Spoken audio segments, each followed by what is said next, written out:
Halo, assalamualaikum warahmatullahi wabarakatuh. Jadi di video kali ini aku mau bercerita. Jadi anakku dia terkena CMV. CMV itu bahasa gampangnya itu adalah dia semacam virus ketika terjadinya dia terinfeksi itu ketika di dalam kandungan, jadi lewat tali pusar gitu. Nah, virus apa ya? Virus itu ya namanya juga virus, kita nggak tahu kapan dan di mana si virus itu nyerang kita. Dan bisa jadi kayak misalkan dari kotoran kucing atau misalkan dari makanan mentah, ya pokoknya pola hidup lah yang nggak sehat mungkin ya. Nah, jadi berhubung CMV DD-nya reaktif, terus dia harus berobat selama 21 hari itu. Dia rawat inap, jadi obatnya hanya bisa melalui obat infus gitu. Kemudian sisanya itu rawat jalan, jadi kalau di total itu 1,5 bulan. Nah,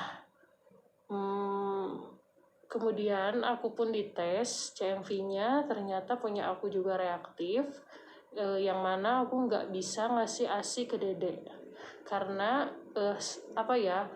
harusnya si air susu itu tuh membentuk sel-sel yang ada buat Dede gitu, tapi berhubung punya aku reaktif jadi malah jadi racun buat Dede. Nah, pada awalnya aku udah ngerasa seneng karena terhitung 6 hari lagi kita bisa pulang. Tapi qadarullahnya ternyata sebenarnya sih tiap weekend itu suami suka ikut jaga di sini. Jadi tiap weekend suami ikut jaga. Nah, awalnya aku yang ngerasa batuk gitu.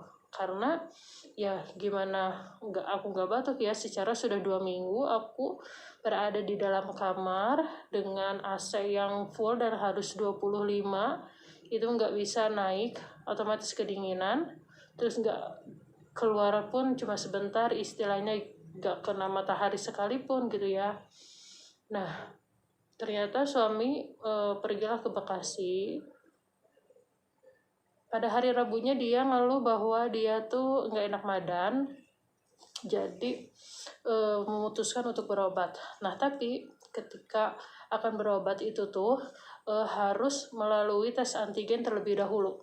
Nah, dari antigen itulah ketahuan bahwa suami itu positif, positif. Nah, jadi mau nggak mau aku ngerasa bahwa suamiku positif, jadi aku harus melakukan tes.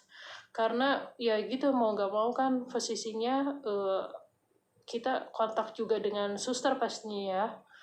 Nah, kemudian pada hari Sabtu, kalau Dede itu ditesnya di dalam kamar, jadi dokternya yang masuk ke dalam kamar. Kalau aku yang pergi ke bawah untuk melakukan tes PCR. Jadi disarankan untuk langsung PCR, nggak antigen. Nah, kemudian Sabtu sorenya udah ketahuan hasilnya.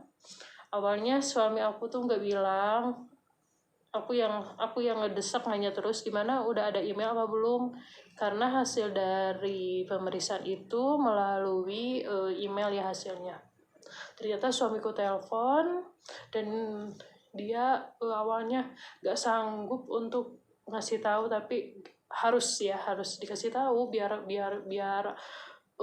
semuanya clear gitu ya, tanpa ada yang tertular gitu. Nah, ternyata hasilnya punya aku positif. Di situ aku yang ngerasa, ya Allah ya Rabbi, pengobatan Dede aja belum beres, ini udah dikasih positif corona gitu ya. Di sana aku nangis, bingung, kebayang kalau misalkan kita harus nambah hari lagi, mengulang dari nol untuk tetap di rumah sakit gitu ya. Kemudian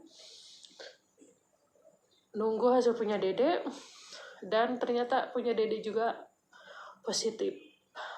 Nah, itu kan malam minggu ya, dan akhirnya setelah kita dua-duanya positif, otomatis kita dipindahkan dari tempat yang biasanya kita si dede berobat, maksudnya di kamar, kita pindah ke ruangan khusus ke isolasi mandiri. Nah, sebenarnya di awal aku dikasih pilihan mau dedenya aja yang di sini terus aku isoman di rumah, atau misalkan dua-duanya tetap di sini gitu ya, karena si dede CMV-nya itu berobatnya itu nggak boleh harus tuntas gitu secara 6 hari lagi. Iya, CMV-nya dede itu harus tuntas diberikan pengobatan lewat infusnya itu.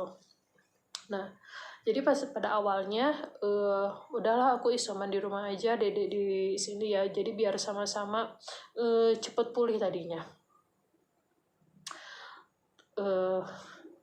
Singkat cerita kita udah pisah tuh, dede udah masuk ruangan isolasi, aku pun masuk ke kamar yang biasanya kita tidur di sana. Aku packing karena besok paginya harus pulang ke rumah. Aku udah cari-cari, sebenarnya aku udah cari-cari juga tempat untuk isoman ya, tadinya aku nggak mau pulang ke rumah gitu. Nah, tapi beberapa menit kemudian aku dapat telepon. Nah, beberapa menit kemudian aku dapat telepon, kata susternya gini, "Bu, ini dedeknya nangis terus, kalau bisa sama ibunya ya di sini." Ya Allah, dari sana, ya aku juga sebenarnya nggak tega buat ninggalin dedek sendirian gitu ya di sini, dan akhirnya susternya pun ngasih tahu kalau misalkan aku jagain dedek di sini karena pasti nggak bakalan kehandle, namanya juga bayi gitu ya, harus banyak perawatnya gitu. Nah, akhirnya aku packing ya udah, aku barengan sama dedek gitu. Ya di malam pertama juga aku ngerasa down lagi gitu ya, secara aku takut kalau misalkan harus nambah hari lagi karena udah senang bisa pulang ke rumah gitu ya tadinya. Ya udahlah, aku jalanin aja.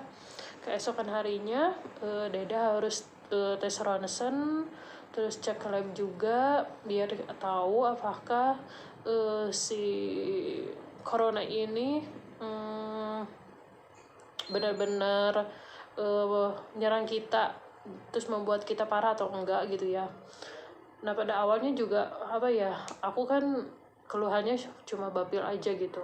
Nah, hari ini aku baru menyelesaikan rangkaian tes. Yang pertama ronsen, yang kedua itu cek lab, terus dipanggil ke dokter, dan alhamdulillah ternyata tidak ada indikasi yang berbahaya gitu.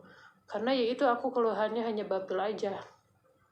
Hasil ronsennya bagus, hasil labnya juga bagus. Nah, jadi ini tinggal nunggu hasil punya dede aja. Hasil dede kayaknya seperti apa, jadi nanti ketahuan deh hasilnya selanjutnya kayak gimana, apakah kita isoman di rumah atau seperti apa gitu teman-teman. Jadi intinya kalau dibilang aku nggak bisa jaga jarak ya gimana ya, soalnya yaitu aku berada di satu tempat di AC yang 2 minggu, jadi kayak cici nggak betem gitunya di dalam kamar gitu ya, intinya kayak gitu. Makanya minta doanya biar semuanya cepat pulih ya, seperti itu dah.